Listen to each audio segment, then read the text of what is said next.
I love my job.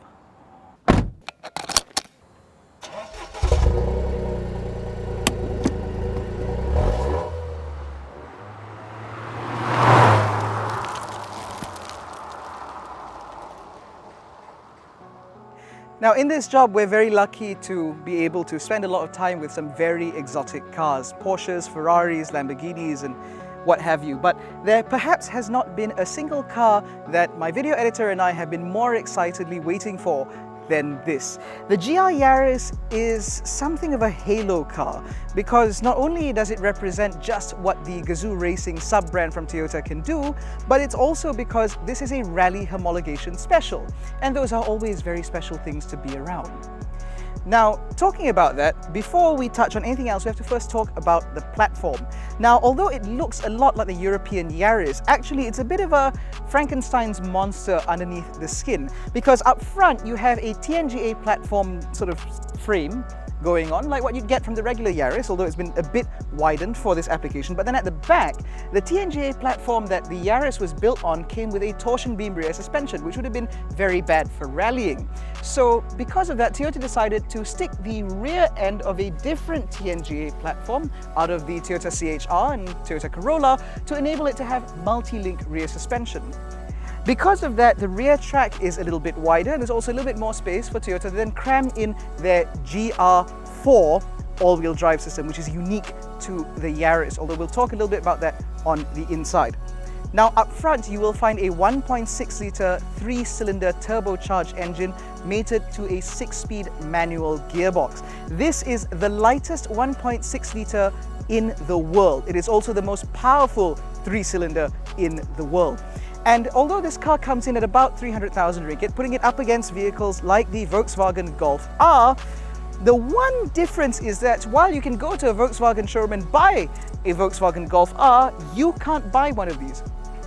Even if you had 300,000 ringgit in cash and you walked into any Toyota dealer, they can't sell you one. Because Malaysia only got about 130 odd, less than 140 units, and they are all sold. The one that you see here has a limited edition badge inside with the serial number 000 because this is a demonstrator vehicle. It belongs to UMW Toyota and they have no plan to sell it anytime soon. So don't try and torture your friend that works at UMW because they can't do anything about it. So you now may be rightfully asking, if I can't buy this, why are you reviewing it? Well, one, because we really wanted to, and secondly, because this is a statement piece from Toyota. See, the Gazoo Racing badge is a lot more valuable than what we used to see from TRD. This is not just about making a car look like it goes faster in order to slink around the streets of Taipan. This is a brand made for enthusiasts, driven by enthusiasts, creating cars and events and creating a lifestyle around the brand for people who really enjoy driving. So this is, as I said earlier, a halo car. And so, as with any halo car, it has to look a little bit outrageous, which is why this 3-door hatchback has an enormous front splitter with one of the biggest grills I've ever seen on what is ultimately a B-segment family car. You also get full LED headlights with this nice little checkered pattern on the top. You get little canards down the side, a very prominent sort of side skirty canard here, and it all just looks fantastic. And unlike on the GR Supra, all of these bits actually work. So if I point out to you these go into the intercoolers, there's little vents here that go in to cool the massive brakes on this car, which allow this car to stop on a dime, and everything here is functional, including this badge, because this car comes with the full Toyota safety suite of systems. It seems a little bit ridiculous, but it's true, and it does come with adaptive cruise control, which is absolutely hilarious to use in traffic jams. Now, down the side, for us, we might not really see the difference, but the thing is, the European Toyota Yaris actually only comes as a 5-door. So to get a 3-door Yaris in Europe, you would have had to buy a GR Yaris, which has also been sold out, so tough for them. Now, down the side, you can see that this car is very aggressive. You have 18-inch forged BBS alloy wheels wrapped in Michelin Pilot Sport 4S tires, very sticky. You have these little wing mirrors with little grooves on the inside to smooth the air. You also have frameless doors, because all good performance cars should come with frameless doors. You also have very prominent side skirts, hugely flared fenders, front and rear, and you can just about make it out, you actually have a forged carbon fiber roof. Now, it's worth noting that the carbon fiber that you see here is actually a wrap, because as I said earlier, this is forged carbon fiber. Apparently, it was actually more expensive and heavier to put lacquer on the forged carbon fiber, so Toyota decided to put a wrap over it instead to make it look like the regular hatch carbon fiber that we're used to. I guess old habits die hard. Now at the back, you will find that this roofline has been significantly lowered over the 5-door. This was one of the reasons why this car has a unique platform, because when they wanted to go rally racing, they wanted a car that was wider and they wanted a car that was lower. And so the only way to do that was to make the wheelbase shorter on that unique platform I mentioned earlier and slope the roof.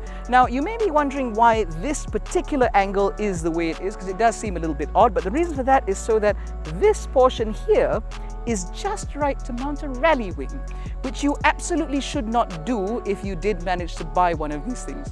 Now at the rear, you will find one of very few parts that this car actually shares with the production Yaris, which is the boot and the lights, including also the doors and the bonnet. Everything else is unique to this car, including this little spoiler, which has a little rubber lip on the edge of it. I'm not really sure what that's for, because it was for aerodynamics. Surely they would have made that a bit smoother, right? But what is for aerodynamics, however, are these little flicks on the side of the tail lights in order, again, to smooth airflow. Now, as you can see, I'm now resting on the rear wheel arch flare because this car is very flared indeed. You also get a rear diffuser, which in this car is mercifully functional with 4 exhaust pipes. You also get a very discreet GR Yaris badge on that side and a GR4 badge on the bottom to let everybody know that this is not the Yaris that you can buy with the Toyota financing plan from 590 something odd a month if you're a student. Yeah, this costs a lot more than that. Now, what is worth noting is, despite the fact that this is a rally homologation special, it is surprisingly practical. So if I open up the tailgate, you will find a little bit less room than what you get, say, in a Pro-Duo Myvi. You also get this soft tonneau cover to save weight, and you can actually fold the rear seats 60-40 in order to create even more space. Now, for those of you wondering if there is space underneath the boot floor, there is. Although that space has been taken up by the battery and some styrofoam, because this car's ultimate goal is about weight. And so they put the battery back here in order to have slightly better weight distribution, and there is no spare tire because frankly it wouldn't fit. Also, you have the rear diff back here for the 4-wheel drive system, so naturally the boot floor is quite high, but there is no lip, which means it's very easy to put things. I'm sorry, I do reviews for cars that you can buy, I'm used to this. In any case, let's just go back into the interior and start to geek out a little bit more. Now, inside the GR Yaris, there is absolutely no mistaking this for a ultimate performance vehicle. You have all of this lacquered carbon fiber on the dash and even on the doors. You have a beautiful, small, thin rim GR steering wheel ahead of you, replete with a badge. You're sat in these beautiful GR bucket seats, which are stunning. And there's even little openings for you to put in a 5-point harness should you want one. And then, of course, you have the pièce de résistance, the 6-speed manual gearbox. Now, it is worth noting that Toyota actually raised the center console in order to make this gearbox, the gear lever, a little bit closer to the driver in order to enable easier shifting between the gears without having to move your hand too far away. You also get a wonderful manual handbrake. Now, fans of the channel will know that I've said manual handbrakes are a bit idiotic, but in this car it serves a very special function, because according to Toyota, if you engage the handbrake, it will disconnect the rear wheels from the driveline, allowing you to take corners more exuberantly on a rally stage. I am not kidding. Now, in addition to this, you also get, naturally, a drive mode selector, which allows you to choose between 3 drive modes. You have normal, in which case the car sends 60% of the power to the front wheels and 40% to the rear. You have sport mode, which sends 70% of the power to the rear and only 30% to the front, which sounds a hell of a lot of fun. And then you have track, which splits the power 50-50. Now, because Malaysia only got the Yaris with the full-on track pack, it does mean that we also get a limited differential both on the front and rear axles, meaning that you can do ridiculous speeds through corners in this thing, on a track, not on the federal highway. It also means that you get these seats and you get all these really nice things in here, like with the convenience pack in England, which means you get adaptive cruise control, lane keep assist, almost level 2 semi-autonomy. What does amaze me is that this car, which is geared towards being light, also comes with a dimming center mirror. Doesn't seem particularly useful in this. You also get a dash cam, although I suspect that most owners will be using that more for track videos. What is a little bit absurd in this car, however, is the infotainment unit. Now, this car was designed to come with a floating central screen, but UMW Toyota, being UMW Toyota, decided that it would stick the head unit from the Vios, which means not only is it pathetically small, it also has a USB port on the screen for you to use Apple CarPlay and Android Auto, and it also comes mounted in what looks to be an old CRT television housing. And the thing is, it's fine when you're the driver because you can't see shit, but when you're in the passenger seat, you will see this enormous thing. Now, mercifully, you don't have to look at that because you have a pair of beautiful analog dials. Simple, white background, red needles, perfect. And they flank a color info display in the middle, which gives you all sorts of pertinent information, including a boost gauge. You also have a heads-up display, full color, which gives you all the information that you need, which means you never have to look at this abomination here. Now, what is worth noting, however, is that because of this and the dimming rearview mirror, you have about that much space between them. So if you're not seated quite correctly, the visibility through the middle is a little bit limited. But once again, my consumer car review traits are coming back out again because this is a sports car that you can't buy. So sod it. Who cares if you can't see out there? It's all about the experience. And if you'll excuse me, I'd just like to... Oh yeah.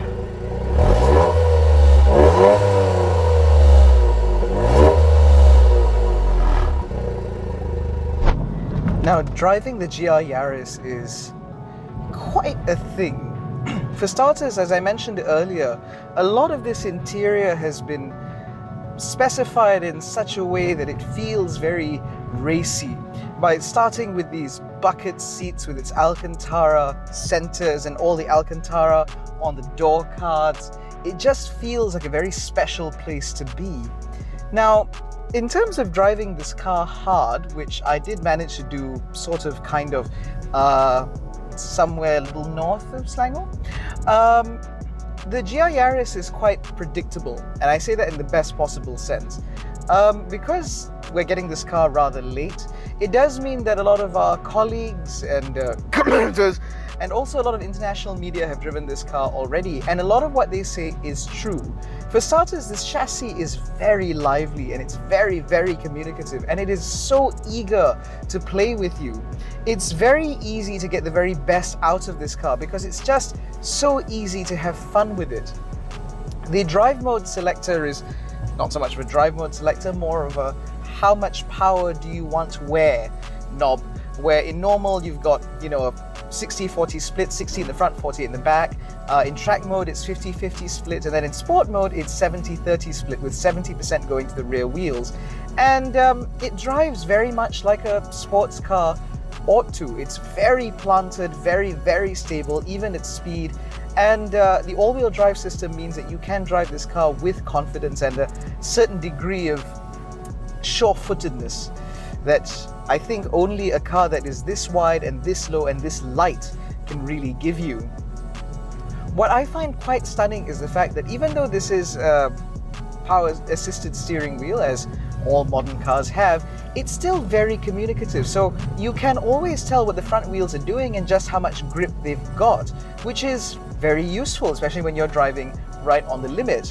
What I love about this car, of course, is the fact that it's so much fun, and you just don't expect to have this much fun from something that carries the Toyota badge. But then again, that's kind of what the GR Yaris is about. This is as much of a sports car as it is a halo model for both Toyota as well as Gazoo Racing, to sort of tell the world that they can make performance cars that are fun. Toyota is capable of making proper enthusiast cars that can excite and ignite that passion. Now, to that end, however, I do have some issues with this car. Number one, it's not really a hot hatchback, so to speak, because a hot hatchback is at its core a very practical car, and this car is not. The boot is small because it has to make way for the all-wheel drive system that sits underneath. The roofline has been lowered to lower the center of gravity, but as a result, even a smaller sized person like myself cannot fit in the back comfortably, because while you might have leg room and foot room, what you don't have is headroom. And trust me, that is a very alien feeling for someone as small as me. And then there's the ride, which it's not uncomfortable, so to speak, but it is very busy. So even when you're just cruising out on the motorway, there is a lot of movement within this body. And so it does mean that when you're seated in the front seats, it's fine, but in the back seats, it can get a little bit jiggly. Now, talking about cruising, it actually brings me on to something that really surprised me about this car, and that's the fact that it is actually a very capable cruiser. So you have a 6-speed manual gearbox, that much is said, and the funny thing is it feels like the 6th gear, while the first 5 gears are all short throw, short ratio things made for, you know, absolutely blistering acceleration, the 6th gear feels very much like a purely cruising gear, which means that when you're on the motorway, as I was when I drove from Rawang back to KL in this car, it was very civilized. It was quite quiet. There is a certain degree of tire roll, sure, but there isn't that much wind noise in a car like this, which I find very surprising. And then you have the fact that this car comes with Toyota Safety Sense in full, which means you get blind spot monitoring, lane keep assist, lane centering, and even adaptive cruise control, which in a manual vehicle is very strange for Malaysia, but is quite common elsewhere. And the adaptive cruise control works really well, just like Toyota Safety Sense generally does. And the heads-up display does help a lot by letting you know sort of when to shift and so on with a little indicator. It's very small, but you'll very quickly realize where it is and what it does. And you can cruise along the motorway pretty well. On top of that, as it just so happened when I was coming back from Rawang, I got stuck in some traffic on the NKVE. Now, unfortunately, the adaptive cruise control does disengage at speeds below 30 km an hour, much like what you get in a Myvi. But up until that point, the car was happily going up and down, speeding up and slowing down, and because the jam on the NKVE is not really like a stuck jam, you kind of keep moving, it meant that I could just sort of keep the gears between 3rd and 4th and the car would just cruise along quietly. And then when you're doing that, the fuel consumption in this car is fantastic. The best figure that I've seen so far with no traffic and moderate driving is about 8.1 litres per 100 kilometers.